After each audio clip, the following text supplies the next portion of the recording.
Olá, galera. Boa tarde, boa noite, dependendo do horário que você vai assistir essa aula de hoje, tá? Essa aula, pessoal, ela retrata a segurança do paciente, tá? Dentro da disciplina de administração hospitalar. A gente sabe que a segurança do paciente hoje ela é primordial, tá? Porque o que seria segurança do paciente? É assegurar de que eu possa diminuir os riscos relacionados à saúde do paciente, como por exemplo, fazer a administração de um medicamento correto, fazer a identificação desse paciente, questão de lavagem das mãos, mudança de posição para prevenir feridas, úlceras.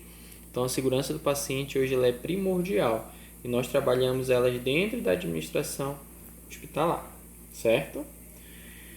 Olha só o conceito que a gente tem de segurança do paciente.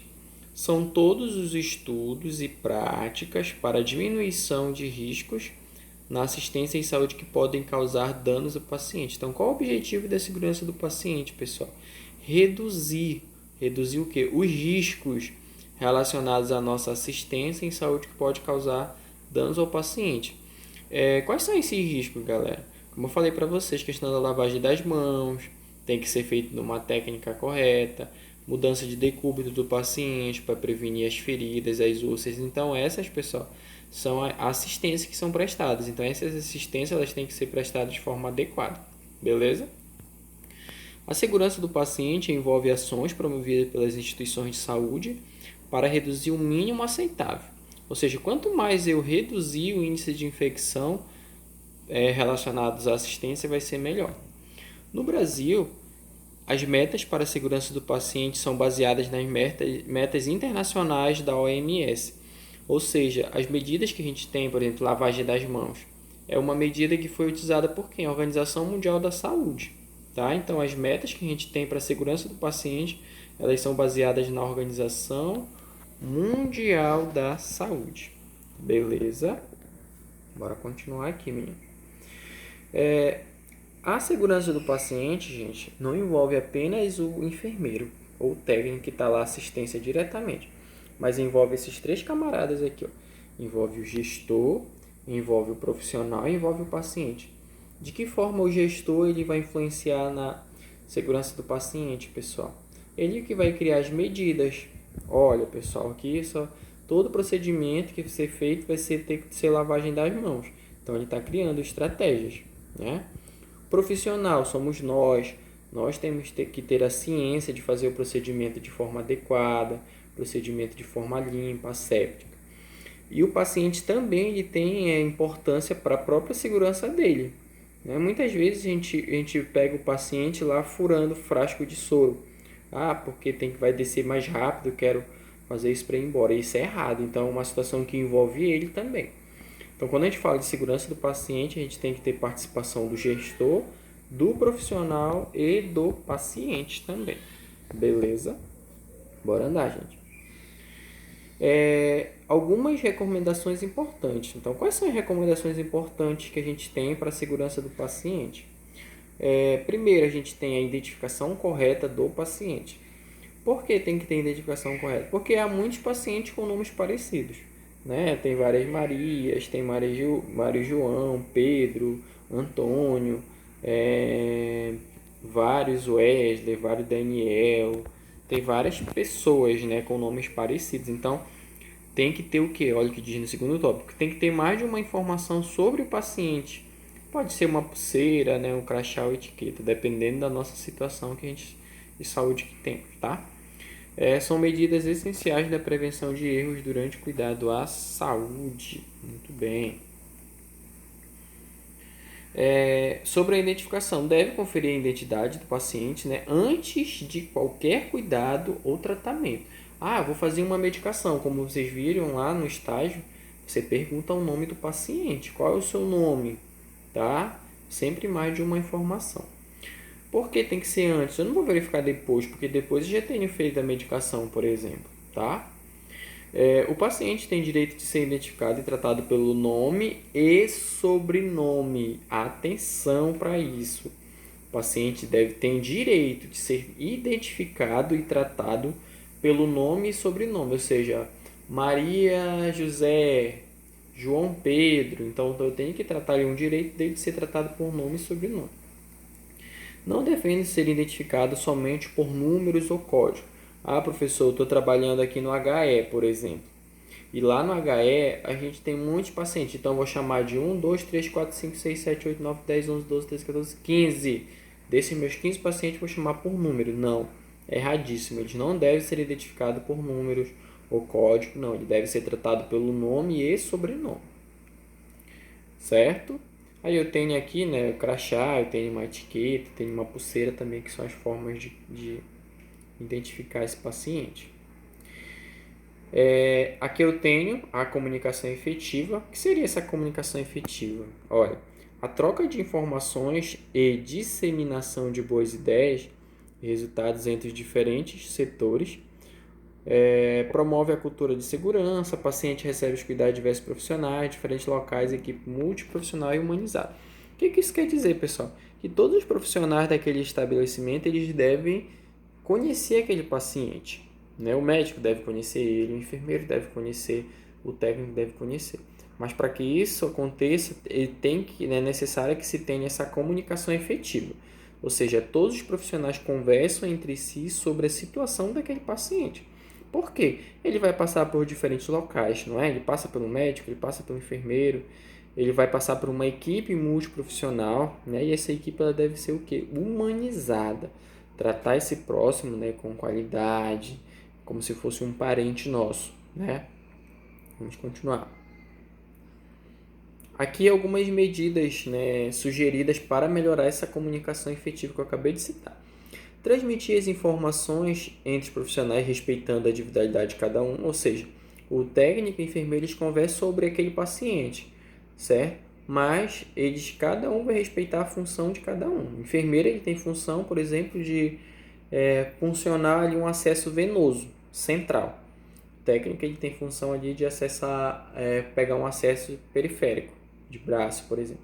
Então eles conversam sobre o paciente, mas cada um respeitando a individualidade de cada um. Comunicar as condições clínicas do paciente, a família, isso é muito importante. A família também tem direito de saber as condições de saúde do parente, né? do paciente. Expressar as ideias de modo claro para o paciente e família, ou seja, eu tenho que usar uma linguagem adequada, utilizar uma fala adequada. Eu não vou dizer, o seu irmão, por exemplo, está muito taquipneico. Vai para casa sem saber o que é taquipneico. Então, eu vou dizer, olha, ele está com uma respiração muito acelerada, né? Sempre utilizar as palavras que a pessoa possa entender, certo? Bora andar aqui. Aí tem uma imagenzinha, né, falando sobre a comunicação efetiva. E um ponto dos mais importantes, galera, é o uso seguro de medicamentos, certo? Primeiro, nós sabemos que tem que ter o quê? Paciente certo. Para fazer a administração do medicamento, o paciente ele tem que ser certo, né?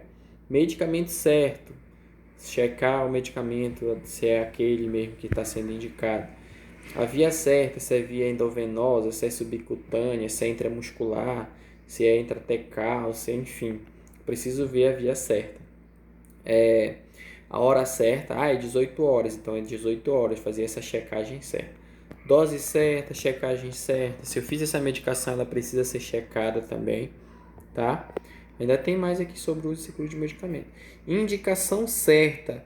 O paciente está cheio de dúvida. Ele pergunta assim, para que serve essa medicação? É um antitérmico, para uma dor de cabeça, é um analgésico, é um tramal, é uma dipirona, é um paracetamol. Então, precisa saber a indicação certa para esse paciente perguntar, a gente possa saber responder, certo? Forma certa, que se aquela receita está se apresentando de forma certa, né? E a resposta certa. Se eu fiz um antitérmico, a situação é que esse paciente ele possa o quê? Apresentar uma diminuição do nível de quê? De febre, né? Que possa ser mais normotérmico ali, beleza? Outro ponto também importante é a questão da cirurgia segura. Para fazer uma cirurgia segura, a gente sabe que tem que fazer exames pré-operatórios, né? Que são um conjunto de exames ali no pré-operatório. A avaliação pré-anestesia, né? Eu tenho a função do anestesiologista. Preenchimento do termo de consentimento. A gente sabe que o paciente, quando ele vai fazer uma cirurgia, ele assina um termo de consentimento sobre o procedimento que ele vai fazer, os riscos que ele está vivenciando ali, tá? Higiene pessoal, né? O paciente informa ali se tem alguma alergia, alguma medicação. E claro, a higienização das mãos ela deve ser realizada por toda a equipe, não é 90% da equipe, não é 30% da equipe que vai fazer a lavagem das mãos, e sim toda a equipe deve fazer a higienização das mãos. Aí eu tenho aqui o termo de consentimento, né? Não dá para ver bacana, mas nesse termo aqui o paciente ele assina aqui embaixo. Olha bem aqui, ó. Tá? Ele assina bem aqui, ó. O paciente, o médico coloca o nomezinho dele aqui do lado. Então, esse aqui é o termo de consentimento que ele vai assinar, e esse termo está descrevendo aqui por todo o procedimento que ele vai passar. Beleza? O local, né, da cirurgia, onde vai ser feita ali a delimitação da cirurgia que a gente fala. Tá? Isso faz parte também da cirurgia segura. Beleza? Para fazer essa cirurgia adequada, aí é apresentada a equipe, né? Olha, esse aqui é o médico que vai auxiliar o cirurgião, esse aqui é o anestesiologista, esse aqui é o enfermeiro, esse é o técnico que vai se instrumentar a cirurgia. Então tem que ter essa apresentação aqui da equipe, tá? Anotações completas, tem que contar os instrumentais, as pinças, as tesouras, as compressas, as agulhas, né? E no final da cirurgia sempre fazer essa pergunta: se houve alguma intercorrência na cirurgia. Então, todos esses aspectos, pessoal, ele envolve o quê? A cirurgia segura. Cirurgia segura não é só fazer o procedimento de forma adequada, mas é fazer um conjunto de exames antes da cirurgia, é acompanhar esse paciente após a cirurgia. Tudo isso envolve o contexto de cirurgia segura. Joia?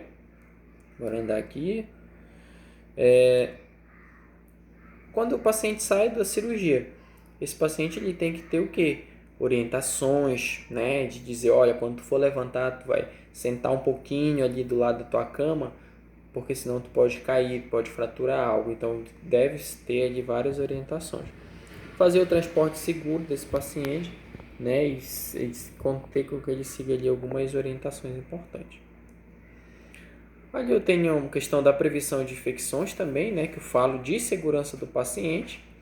O primeiro desafio global para a segurança do paciente pela Organização Mundial da Saúde é a prevenção de infecções.